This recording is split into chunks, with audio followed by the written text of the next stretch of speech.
Assalamualaikum warahmatullahi wabarakatuh. Gimana kabarnya semua dalam keadaan sehat walafiat. Doakan sebetulnya semua sekarang dalam lindungan Allah Subhanahu wa taala. Jadi yang luput dari perhatian dan pertanyaan kita sebenarnya tentang kasus Vina ini adalah kalaupun Vina dan Eki merupakan kasus pembunuhan ya, yang mungkin luput dari pertanyaan kita, motifnya apa sekarang? Ya, motifnya apa? Siapa sih sebenarnya mereka berdua sehingga harus dibunuh gitu? Ya, kalaupun memang kemarin beredar karena cinta segitiga, kalau kita lihat dari latar belakang maupun bentuk wajah seorang yang dituduhkan karena cemburu, kayaknya nggak mungkin sekali gitu ya. Tapi salah satu kanal YouTube saya temukan video yang menjelaskan hal itu gitu ya. Menarik untuk kita saksikan sebetulnya. Bagaimana videonya? Ini dia. Apakah Vina dan Eki yang terbunuh ini, almarhum ini, walaupun kita simpati, ya sangat simpati sama keluarga korban, apakah kedua orang ini adalah orang penting sehingga harus dibunuh dan harus ditutupi kasusnya? Saya tidak melihat seperti itu, karena kedua orang ini adalah anak muda yang boleh dibilang belum punya banyak kepentingan, apalagi kepentingan politik, kepentingan ekonomi pun belum ada. Gitu. Betul. Jadi untuk apa ditutupi? Harusnya dibuka semua ini, dan harusnya terbuka. Ini masalahnya hanya saya melihat ya bahwa kepolisian kurang cermat menangani kasus ini.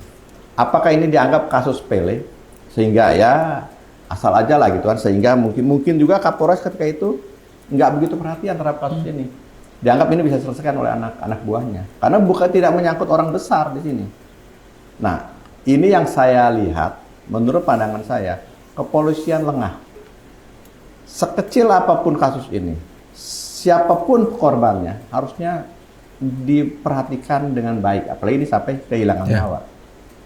Dari peristiwa yang ada, saya melihat asal mulanya adalah dari ke-8 yang sudah ditahan dan ada 3 orang yang katanya melarikan diri, buron gitu. Nah, orang-orang ini bukan orang-orang besar juga, ya anak-anak muda aja, dan apalagi salah satunya ketika itu masih di bawah usia, di bawah umur. Saya melihat ini kan persoalannya hanya geng motor. Kenapa bisa terjadi seperti ini?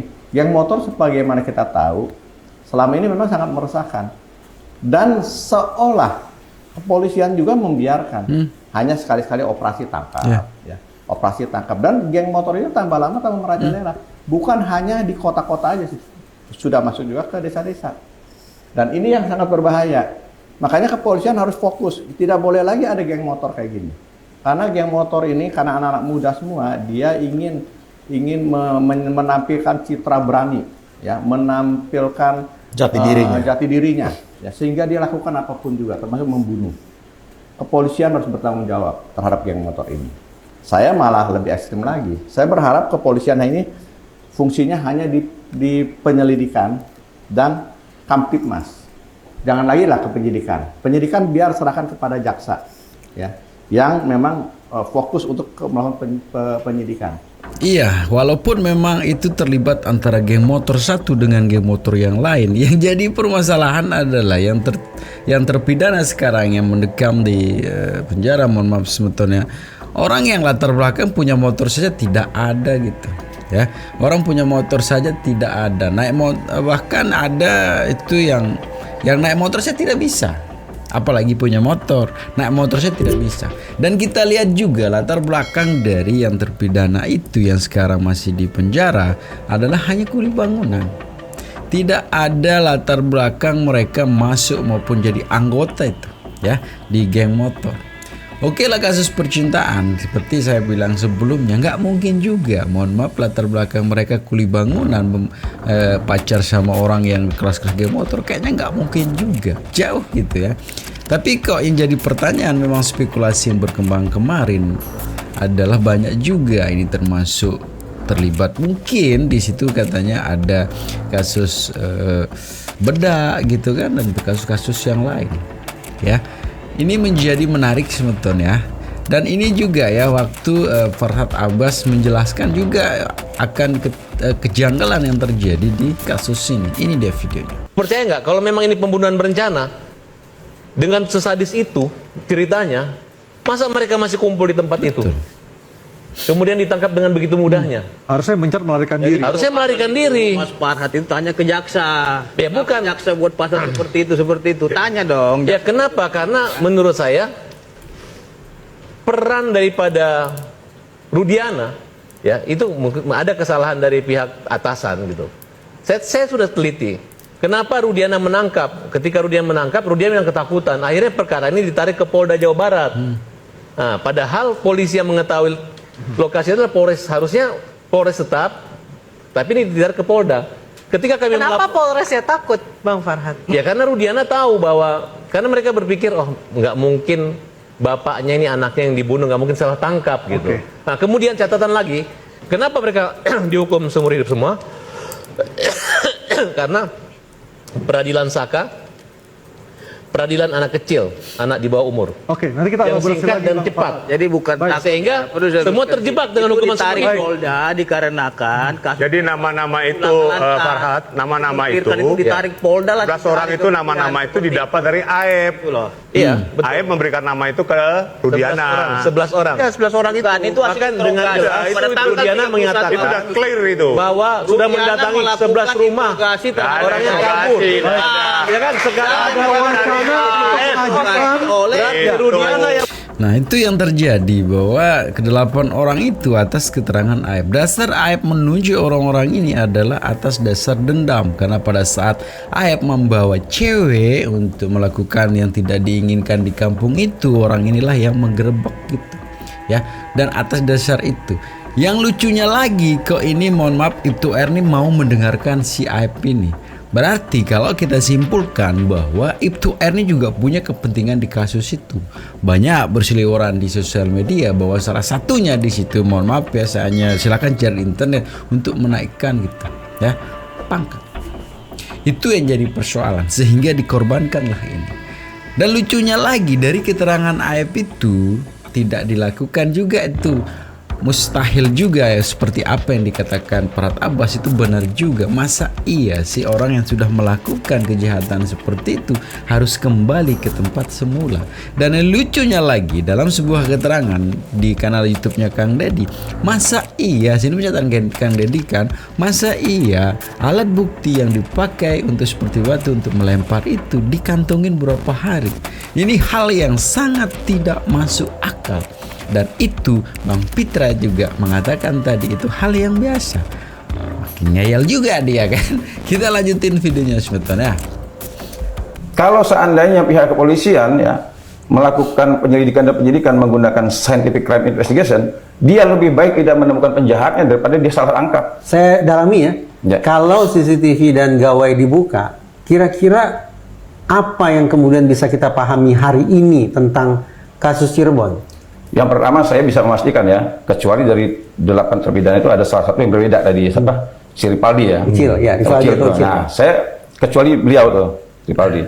Saya meyakini 7 terpidana ini bebas, bukan pelakunya. Saya meyakini kalau dibuka. Dan mungkin pelakunya ya desas-desusnya kan ada kabar ada terkait dengan anak pejabat dan sebagainya. Saya meyakini itu. Saya tidak yakin, tidak masuk dalam akal sehat saya kalau seandainya CCTV dan handphone tidak dibuka. Kenapa? Orang sudah dipegang dalam penguasaan mereka. Tidak mungkin tidak dibuka, tidak mungkin tidak tahu hasilnya. Nah, sehingga inilah yang buat saya, oh, ini harus digugat ini. Alasan saya digugat karena begini satu. Yang pertama, di dalam undang-undang advokat itu kita ini advokat. Advokat statusnya penegak hukum. Satu-satunya penegak hukum yang tidak diberikan kewenangan adalah advokat. Yeah. Nah, sehingga saya harus mengajukan terobosan nih. Dulu juga pra peradilan Pak Budi Gunawan, kalau kita buka di KUHP itu sampai botak kepala kita nggak temu dasarnya. Dulu ahli hukum mengatakan 1000% Pak pasti ditolak. Faktanya Hakim Sarpin kabulkan itu. Diperkuat oleh MK. Nah, saya sekarang mau nyoba nih. Andai kata kami sebagai advokat diakui sebagai penegak hukum, hakim harusnya kasih kewenangan kita khusus untuk penyitaan. Betul. Nah, kalau seandainya pihak kepolisian mau melakukan penyitaan, kami ya diajak, begitu disita langsung dibuka berapa durasinya, isinya apa, saat itu juga dibuka, sehingga penguasaan benda terhadap pihak penyidik kita ikhlas. Nah, sekarang kalau seandainya kita mengatakan begini, apa nggak bisa kita sebut penyidik ini menyembunyikan kebenaran? Tidak mungkin penyidik tidak tahu kebenarannya. Pasti menyembunyikan gitu. Tapi mungkin yang terjadi nanti ketika CCTV ini akan dibuka sebetulnya akan lebih tidak dipercaya oleh pihaknya yang di sana gitu. Karena kita tahu sendiri kemarin waktu HP itu dibuka percakapan itu pun ada orang yang tidak percaya dengan hasil ekstraksi HP itu gitu. Ini kan hal yang mustahil, hal yang tidak masuk akal gitu kan. Ketika memang sebagai alat bukti kemarin sudah fakta seterang-terangnya disajikan di situ, di pihak sana masih tidak percaya gitu. Ya, dan ini tidak menutup kemungkinan juga nanti ketika CCTV dibuka akan memberikan sesuatu hal yang baru menjadi dasar untuk tidak percaya akan apa yang terjadi oleh pihak sana. Lucu sekali. Kita lanjutin video kita si Abang Ngeyel yang luar biasa. Ini dia. Apa yang diputus oleh hakim haruslah dianggap benar. Putuskan Dan itu hakim harus ya. dihormati. Hakim Eman Sulaiman ini memiliki pertimbangan lain ya, sehingga putusan peradilan itu dimenangkan oleh Peggy Setiawan. Anda ternyata mencela-mencela. Ya, mencela-mencela. Jadi Kalau sudah inkrah, Bos. hah? Kalau sudah inkrah. Ya, kalau sekarang belum ada putusan. Iya, harus dihormati. Iya, makanya. Belum inkrah. Bukan harus Bukan inkrah. perkara. Itu harus dihormati. Oh, enggak. Artinya Yang upaya inkrah yang hukum dihormati. terhadap itu. Enggak, Itu loh. salah. Kalau sumpahnya Anda dari nggak pihak paham. korban ingin melakukan keberatan, Kata itu kalau sudah inkrah. itu yang saya sampaikan Anda nggak asas hukum paham. kita. Nunggu Jadi kalau inkrah dulu. memang Berkekuatan hukum ada dulu. putusan nanti kita bilang, Oh, ini udahlah. hakimnya macam-macam, ini namanya menghina peradilan. Itu hargai itu kalau sumpahnya Silahkan. ada yang tidak beres. Silahkan. Nggak takut Ada kita badan dituduh menghina pengawas gitu peradilan. loh. Ada juga komisi yudisial, artinya Ya. ada upaya-upaya yang telah diberikan negara terkait dengan perlawanan terhadap putusan pengadilan yang belum berkekuatan hukum tetap. Nah, jadi terkait dengan pertanyaan saya tadi juga kepada rekan dinas itu tidak bisa dijawab. Siapa saksi yang melihat bahwasannya almarhum ini dilindas oleh Ronald? Tidak ada, dia hanya melihat tergeletak saja di situ seperti itu. Bunga cara yang ngil. Wow.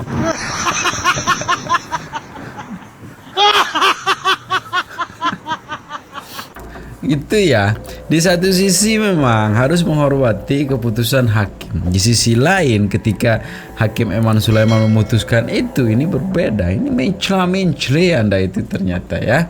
Di sana ini artinya bahwa semeton bahwa keputusan yang menyangkut untuk diri terserah itu apakah dari keadilan atau tidak, tetap menjadi hal yang harus dipatuhi dan ditaati gitu, dan dibela juga gitu.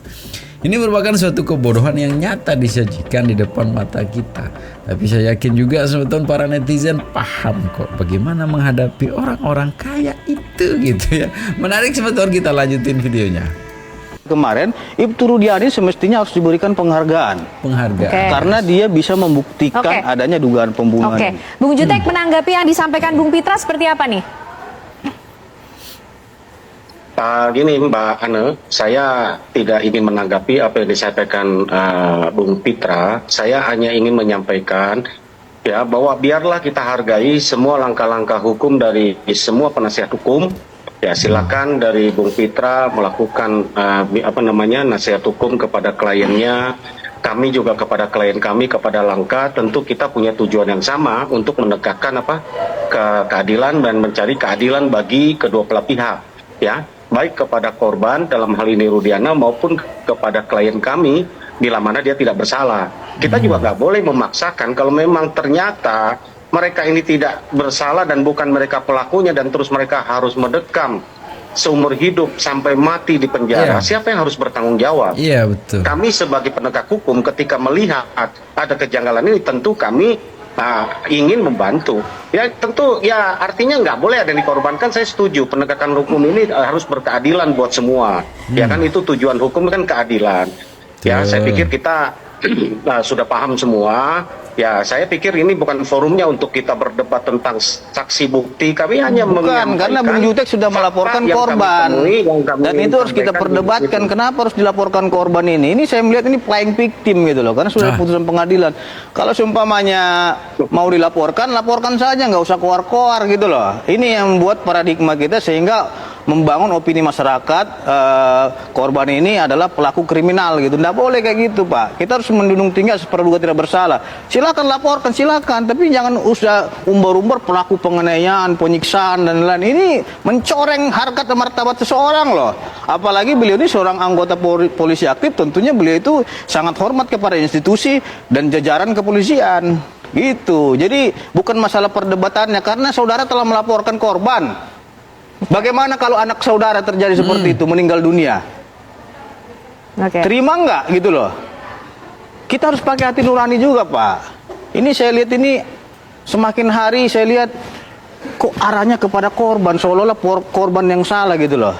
Dulu kita komitmen dan tegas, ya, tangkap pelakunya, tangkap pelakunya. Setelah ditangkap oleh polisi, tiba-tiba nih bela terpidana, bela terpidana. Ini apaan gitu loh? Ayo dong kita buka hati kita, move on. Jangan seperti itu caranya. Kalau memang saudara masih bertanya-tanya, silahkan tanya kepada saya terkait dengan Ibtu Rudiana. Atau setidaknya tanya penyidik. Tanya keluarganya. Bukan hanya mempidanakan orang. Ingat, pidana itu sifatnya adalah akhir. Ultimum remedium. Ya, harus kita hormati itu. Bukan segalanya tentang mempidanakan seseorang itu. Oke, nanti Bung Jutek juga berhak untuk bicara. Tapi usai jeda pemirsa, kami masih akan kembali untuk Anda. Ya, Saka Tatal mengajukan peninjauan kembali keberadaan Ibtu Rudiana ini menjadi teka-teki. Pak Ahyar, ini nanti pada tanggal 24 Juli 2024 Saka Tatal akan menjalani sidang PK-nya. Lalu apa kemudian efek yang akan timbul tentunya dari perjalanan hukum kasus ini dan juga yang paling dekat ya, Ibtu Rudiana sendiri ini seperti apa efek yang akan dihadapi? Kalau menurut saya ini kan berbeda ya, nggak bisa langsung ke Ibtu Rudiana, kan yang mereka persoalkan kan PK. Mereka menilai keputusan pengadilan yang tahun 2017-16 itu ada kekeliruan di situ. Jadi nggak bisa juga head to head langsung kepada Ibtu Rudiana menurut saya. Tentu mereka akan mengatakan, kita lihat besok itu kan apakah. Jadi persoalannya adalah ketika memang ini Pitra ini ngeyel sekali. Jadi kesepakatan sebenarnya, dan ini mungkin akan menjadi suatu kesepakatan kita bersama bahwa sebenarnya kalau 78 orang itu dibebaskan, dan selalu saya bilang mungkin apa yang menjadi ketakutan nanti Pak Rudiana akan dibegini begituin gitu, tidak akan terjadi menurut saya ya. Jadi berkaca pada kasus Jessica gitu kan, bahwa sudah selesai, kalau Jessica udah keluar udah selesai, dan ini mungkin akan terjadi gitu ke 78 orang ini. Dan saya yakin juga ketika mereka akan keluar akan memaafkan kok ya. Orang-orang Indonesia, orang-orang kecil kayak kita kayak gini kan sebenarnya simple saja gitu. Keadilan itu kita dapatkan ya, terserah nanti bagaimana orang yang fitnah itu nanti ya. Jadi, tapi intinya teman-teman ya, jangan cepat termakan hoak ya, selalu jaga persatuan dan kesatuan serta persaudaraan kita. Dan jangan nakal tuh ya, dan jangan ngeyel juga tuh ya, karena sedikit nakal bisa berakibat fatal. Segitu saja video sebentar. Assalamualaikum warahmatullahi wabarakatuh.